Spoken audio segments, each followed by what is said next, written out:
E aí, gente, vamos, né? Naquele balanço, né? Mãozinha. Filma aí, manda pra mim, tá? Você vai perceber, isso não tem mistério. Depende de você, levando o estudo a sério. Entenda que a beleza é um caminho de luz. Entenda que a surpresa é você quem produz. A arte é tão legal, a arte é tão legal.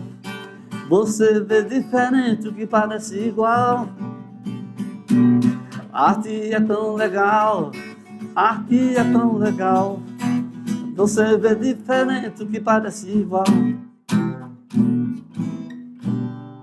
Vice, vai ficando aí muito viciado não, porque a gente relaxa um pouquinho, depois a gente tem a nossa aula, e a nossa aula de hoje vai falar sobre arte das antiguidades, vamos falar sobre a arte grega, né? Vendo as coisas lá do passado, reforçando muitas coisas que eu já andei falando sobre a Grécia para vocês, mas também nós vamos ver algumas atualidades, né? Algumas histórias aí bem interessantes sobre os gregos, que eles são considerados, né, o berço da humanidade, né? O berço da sabedoria, né? Da filosofia e tantas outras nuances, ok? Vamos lá? Isso. Beleza, eu vou começar aqui logo mostrando essa pessoa aqui, Leninha, né? Opa, deixa eu voltar aqui, calma. Que é isso, gente? Por quê? Calma, calma, calma, pé. Pronto, aqui. Olha aí, essa mulher aí é uma das histórias gregas, né? Essa mulher, ela casada com um general, cara brabo, tipo aquele sertanejo, daqueles que você não pode nem olhar direito, que ele já quer matar você, né? E aí chegou o camarada lá, filho lá do outro rei lá, e entendeu? Passou a conversa e coisa e tal, a carne é fraca, a noite é longa. Resultado, carregou a mulher.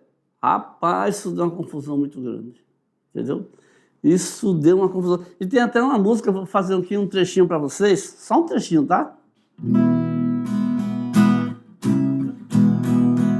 Acho que vocês já ouviram por aí, né? Uma luta de gregos e troianos por Helena, a mulher de Menelau. Conta a história que um cavalo de pau terminava uma guerra de 10 anos. Mulher nova, bonita e carinhosa, faz o homem gemer sem sentir dor. Mulher nova, bonita e carinhosa, faz o homem gemer, ai, sem sentir dor. Viu aí? Somente para você ter a ideia, ter o gostinho de lembrar que nas aulas de história, já deve ter escutado falar aí, né, que teve aquela ideia, né, que... Porque as cidades... Estava eu dando aula de história. Volta lá. Deixa eu guardar o violão. As cidades da Grécia eram cidades-estados, né? Então tinha a Grécia, tinha Atenas, Esparta, e o conflito de vez em quando acontecia, né? Depois procura saber, né? Porque teve a famosa história do cavalo de Troia, né? Que os espartanos presentearam, né, o cavalo, só que o cavalo lá dentro dele estava cheio de soldados. E, né, vamos em frente para a gente ver um pouquinho mais a ideia da busca do belo. Que mulher linda, essa Helena, eu estou quase justificando lá o que o cara fez lá, né, dar em cima dela, porque que mulher, meu Deus do céu, socorro. Vamos ver também um pouquinho sobre a mitologia e a relação com a arte e o movimento nas esculturas, que essa ideia também é muito importante, tá? Leninha, Até daqui a pouco, tá? Arte grega, então. A arte grega, ela é muito baseada. A arte grega muito centrada na busca pelo belo, ok? Ou seja, buscava colocar a semelhança convincente das aparências reais das coisas. Olha só como é a ideia. Essa ideia aí também é uma ideia que é conhecida como mimesis, né? O mimesis é justamente a imitação. Então, as coisas reais que eles consideravam realmente belas eram imitadas, eles buscavam imitar. Então, essa busca de imitar, de fazer perfeito, olha aqui, ó, nessa escultura aqui, a musculatura, né? O detalhe da roupa, né? Do cabelo, o detalhe da luta, né? Tudo isso aí, ó, buscava colocar uma semelhança convincente das aparências reais das coisas. Então, era isso que estava por trás da arte grega. Baseado nisso aí, quase tudo se desenvolveu, né? Então, também buscava a expressividade das emoções, né? Representava gestos e a interação entre as diferentes figuras. Vocês estão vendo aí nessa ilustração aqui, ó, nessa outra também, é só você observar com cuidado como eles eram caprichosos. E também nos templos, vamos ver aqui.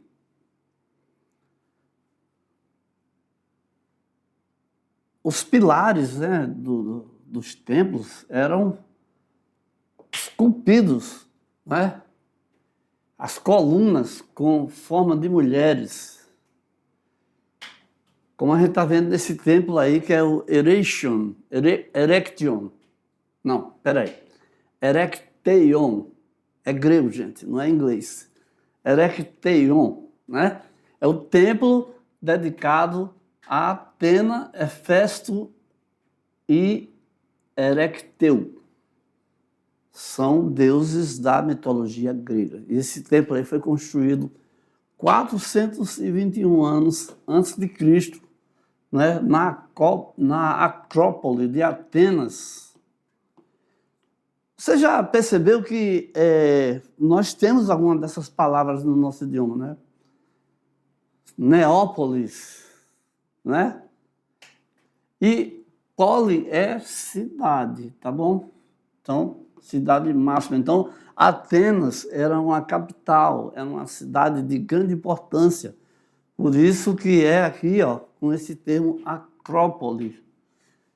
Né? Então, na cidade de Atenas, lá na Grécia, esse templo ainda tem ruínas dele por lá.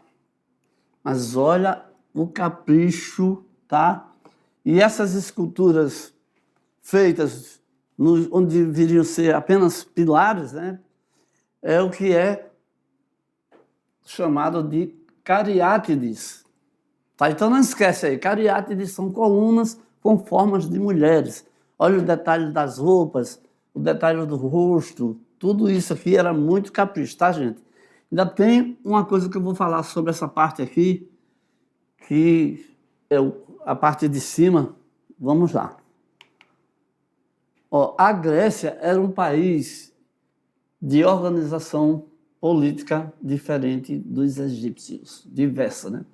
O padrão estético da arte grega serviu de referência para a estrutura do pensamento filosófico, estético e artístico do Ocidente. Nós somos altamente influenciados, tá? Porque os homens eram pensadores, os homens pensavam, né? Tinham os seus expoentes, tinham os seus destaques. Eram pessoas que pensavam e alguns até escreviam os seus pensamentos, né? E aí isso veio até nós. Eles influenciaram nas artes, influenciaram tremendamente no teatro, o surgimento do teatro, as peças teatrais, os dramas, muitos escritos por eles, alguns se perderam, né? A religião difere muito. Embora politeísta, olha aqui, mais uma palavrinha aqui, ó, politeísta, né? Essa parte aqui tem a ver com Deus e essa parte aqui tem a ver com muitos deuses. Permitia uma relação mais livre entre homens e deuses, que como os humanos tinham falhas e vícios, então os deuses gregos eram assim, tinham comportamentos parecidos com os nossos, né? Se apaixonava pela mulher do outro, não sei o quê. Com os nossos, alto lá, tô fora, eu não sou assim não, né? Tô contando uma história aqui. Simbora. Então, ainda debaixo da ideia da busca pelo belo, o belo não é aquele pagodeiro não, tá? O belo aí é a beleza, ok? Então, o naturalismo é o tema predominante em pinturas e esculturas gregas, na figura humana. Então, cada escultura, cada pintura, eles procuravam fazer a mais perfeita imitação do que se estava vendo. Então, é a ideia do naturalismo que é por baixo disso aí, ou então, como falou Aristóteles, o conceito de mimesis, que é imitação. Ou seja, a arte grega buscava colocar semelhança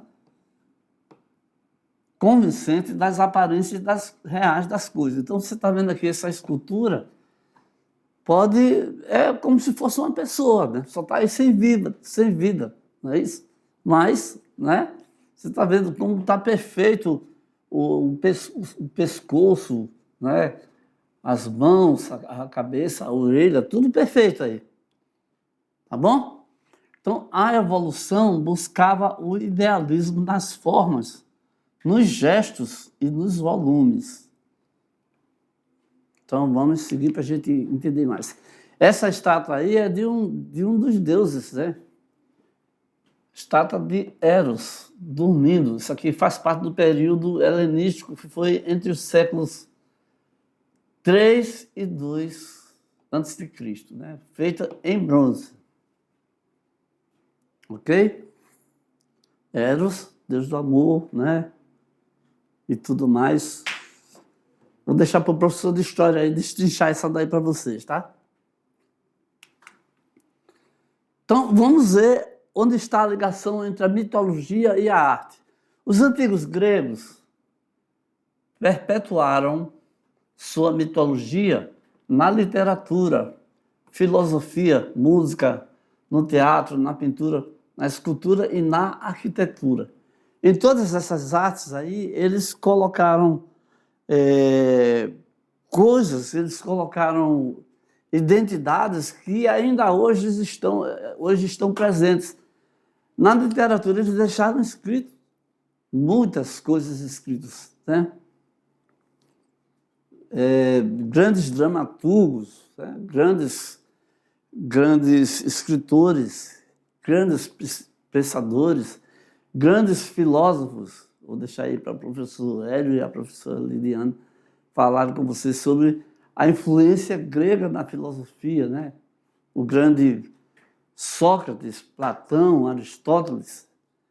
Né? Até na música, esses caras pensaram e deixaram aí tratados, né? Deixaram escritos que são verdadeiros até hoje.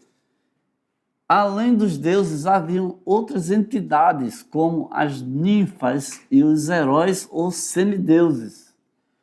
Semideuses, filhos de humanos com um deus ou uma deusa. Né? Existem filmes, existem escritos, até histórias. E são 12 os deuses lá do céu grego, né? Do panteão grego. É mais ou menos a ideia do céu, no Monte Olimpo, tá? De onde vem a ideia também das Olimpíadas, dos Jogos, né? Enfim, vamos lá. Olha só como seria o panteão e a reunião dos deuses, e ao centro está o principal deles. Eu vou falar deles, cada um, tá? rapidão aí.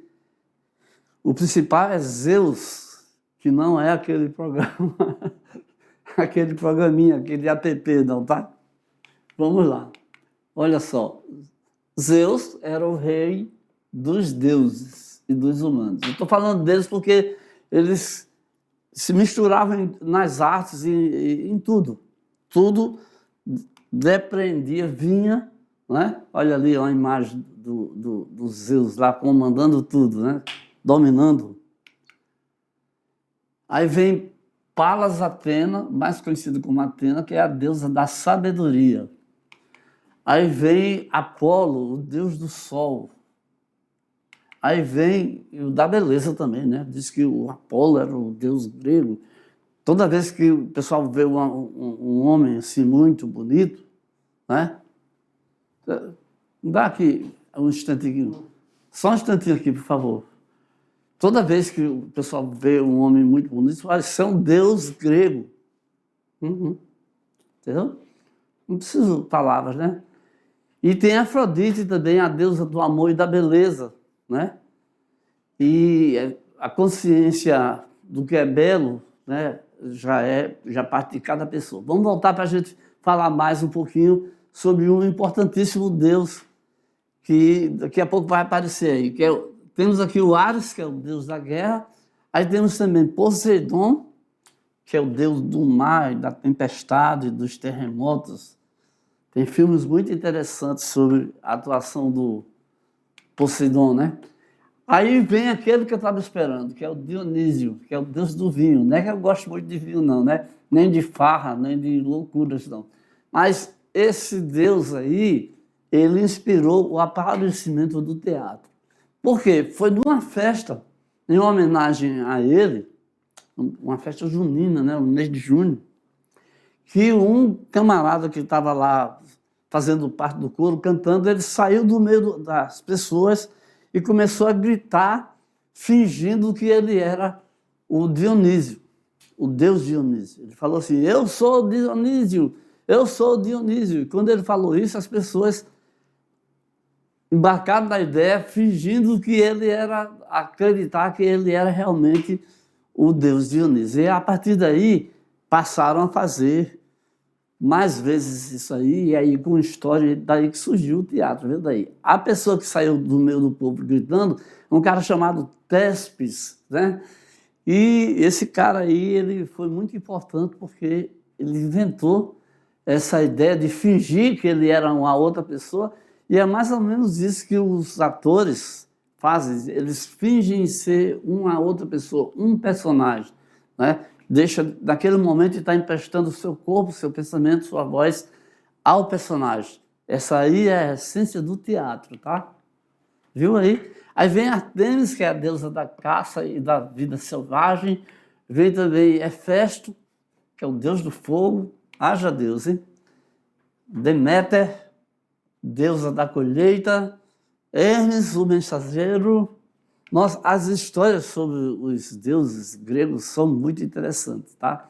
Eles escreveram assim muitas histórias exaltando todos eles. Ainda tem, né? Tem Hera, a protetora do casamento, né? Queria se arranjar um marido, sei lá o quê.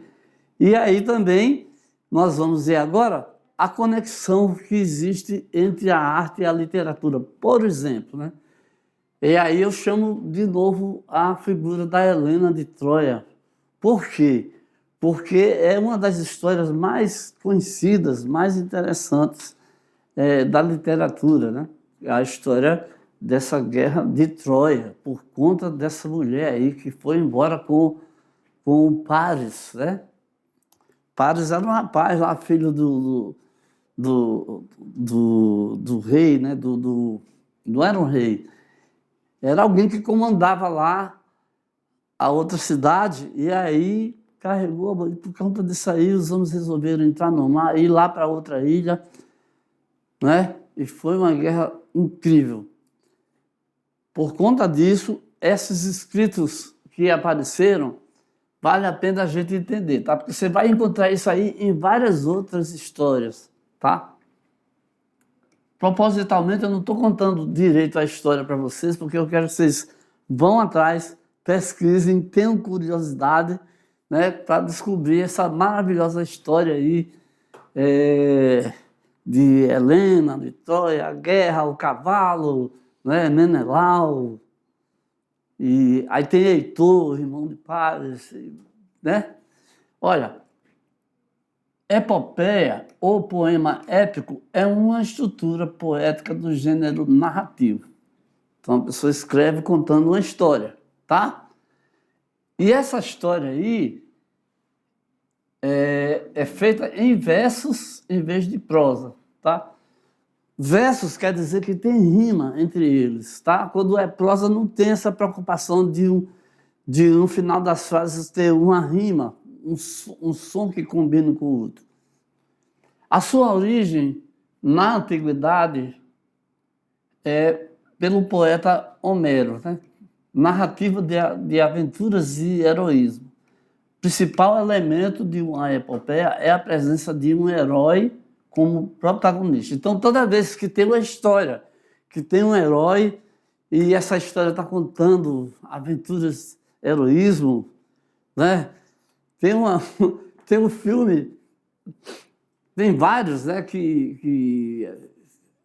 em que o protagonista, o principal lá, o herói, né, como Rambo, né, que aquele ator lá fez a história que ele sozinho, os caras atiravam de metralhadora, nem uma bala chegava nele e ele vencia tudo, né? Só para você ter uma ideia de como é esse herói, é uma coisa assim fantasiosa realmente. Mas essa história aí é a epopeia ou poema épico, tá bom? E uma das mais famosas é a Ilíada, né? Que é uma Odisseia escrita por Homero. Né? São meu Deus, travou. São as epopeias mais importantes do século VIII a.C., ok? 538, consideradas epopeias primárias, as primeiras de todas, inspiradas pelas narrativas de Homero. Séculos depois, outros autores criaram seus poemas épicos, como Eneida, que foi criado no século I a.C., o Virgílio que criou isso daí, né? E os Lusíadas, de Luís Vaz de Camões. Eu já falei até um pouquinho sobre os Lusíadas. Então, são histórias escritas onde são narradas aí, né, heroísmos e tudo mais, tá? Essas foram chamadas, portanto, de epopeia secundária. Então, a Ilíada e a Odisseia são consideradas epopeias primárias. A primeira vez que alguém escreveu contando a história de um herói que venceu não sei o quê, bababá e bbb, né?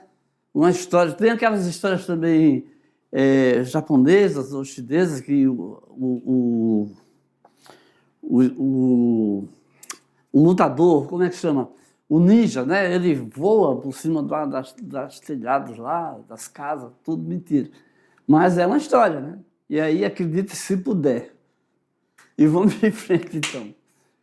Então, os poemas épicos entraram em decadência no século XVIII.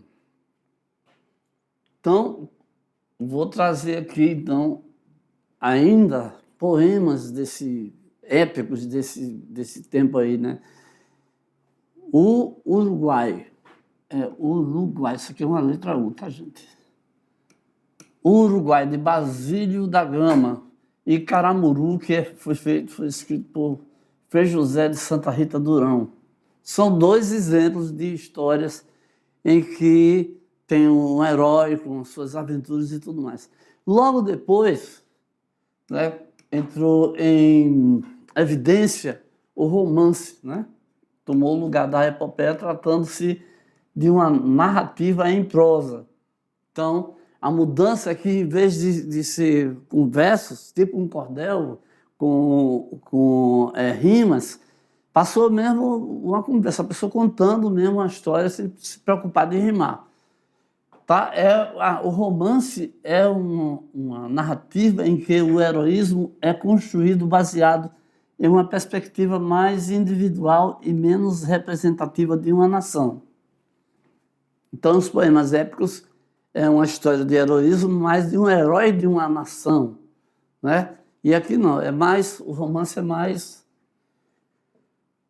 é individualizado, né? Tipo Romeu e Julieta, por exemplo, né? Um romance aí. A prosa, vamos entender o que é a prosa. A prosa é o texto sem rimas, sem preocupação com ritmo, com parágrafos, estruturas métricas, né? Essas coisas mais técnicas dos versos, né? Aliterações ou número de sílabas. Lá vem o português aqui, o idioma, né? Lá vem a professora Márcia aqui, que está aqui na nossa aula. Diferença entre poesia e a musicalidade, tá? Então, a prosa é uma escrita mais livre. Então, vamos seguir aqui, que a gente vai ver agora a ideia do movimento nas esculturas. Tá? As esculturas, elas tinham aquela postura assim, muito mais estática, né? Não passava nenhuma ideia de movimento. Mas aí, os escultores passaram a estudar e aí começaram a descobrir uma maneira de representar a ideia do movimento nas esculturas. No período clássico, percebem-se significativas evoluções técnicas. O corpo continuava na posição frontal, mas ampliou o espaço dos braços e das pernas, dando a impressão de estarem mais soltos. Então, o desafio dos escultores era representar o movimento do corpo humano nas estátuas. Tá? Então, vamos ver um pouquinho mais para a gente entender como é que isso aí foi uma evolução sensacional, tá? Olha aqui essa estátua aqui, uma estátua mortuária, né, em tamanho natural, ainda eram rígidas, frontalmente estruturadas, e eram conhecidas como couros, né, a estátua de um rapaz jovem, mas foram ganhando fluidez, né? Diferentemente das estátuas egípcias. São outras regras, né? E são suaves transições de movimento que dão forma mais natural à estátua. Então, você está vendo aí essa estátua aí de um rapaz jovem, 600 anos antes de Cristo ainda, tá? Vamos lá. Se tiver alguma pergunta, pode fazer depois, tá? Eu posso explicar qualquer coisa aí. O fato do rapaz estar nu, essa coisa toda aí, era costume daquela época, por exemplo. Tá? E tem aqui, essa estátua aqui, olha, a primeira com a ideia de movimento, né? Discóbolo, né? É uma cópia, essa estátua aí é uma cópia romana do original grego de Miron. 450 anos antes de Cristo. Está no Museu Arqueológico Nacional de Nápoles, na Itália. Né? Então, como o nosso intérprete de Libras, ele também é de educação física, esse esporte, né? O arremesso do disco, né? Faz parte. Mas seguindo aqui com a nossa aula de artes, vamos falar aqui sobre a busca pela expressividade das emoções, que representava gestos e a intenção entre as diferentes figuras. Podia ser apreciada em todos os ângulos. Olha aí, tá vendo? Já tem uma diferenciação aqui, né?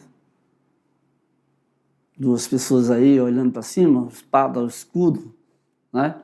E continua ainda a mimeses, né?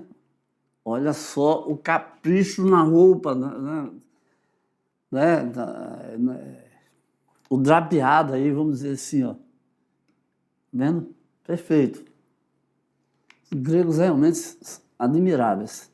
Então, os gregos procuravam na arquitetura, na pintura e na escultura impor proporção, simetria, harmonia e leveza, mesmo que os templos fossem construídos com pedras.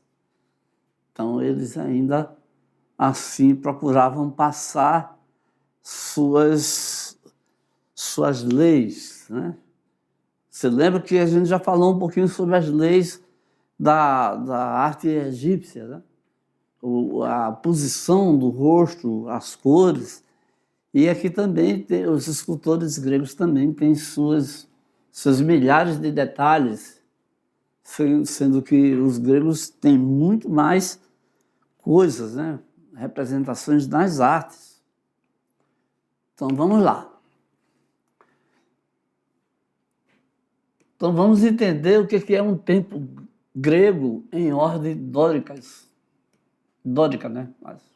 As ruínas, os restos, né? Porque o templo, isso foi há muitos, né? 323 a.C., né? Teve esse templo aqui, o Partenon.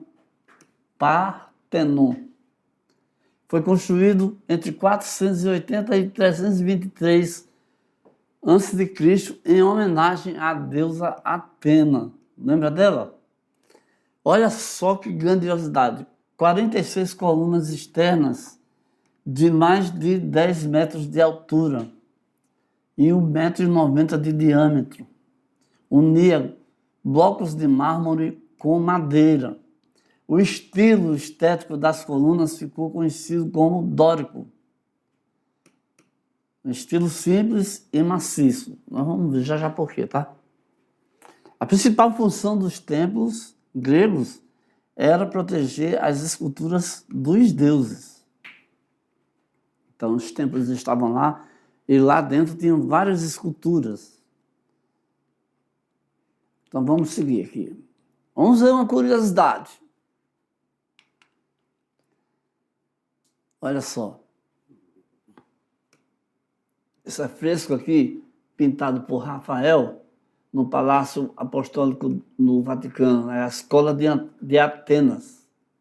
Retratava diversos filósofos do período grego. Tá bom? Então, todo mundo aqui é filósofo, são filósofos, né?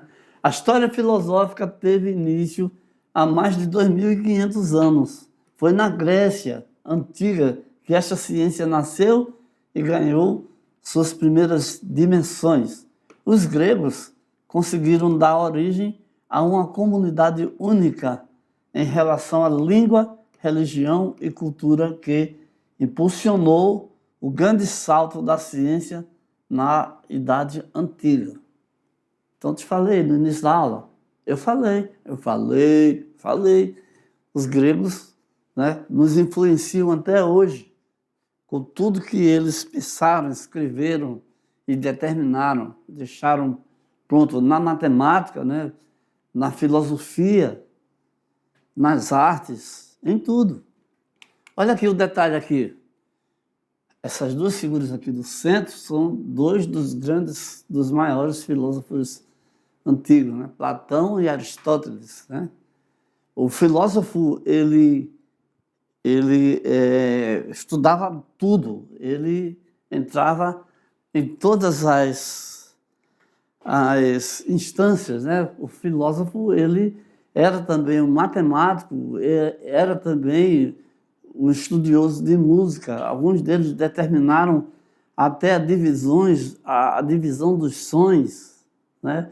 Calcularam qual era o padrão principal da principal sonoridade, que é o Lá. 440 Hz é a vibração padrão do Lá, e a partir dele aí vão fazendo divisões, né? E aí entra a relação entre a música e a matemática, né?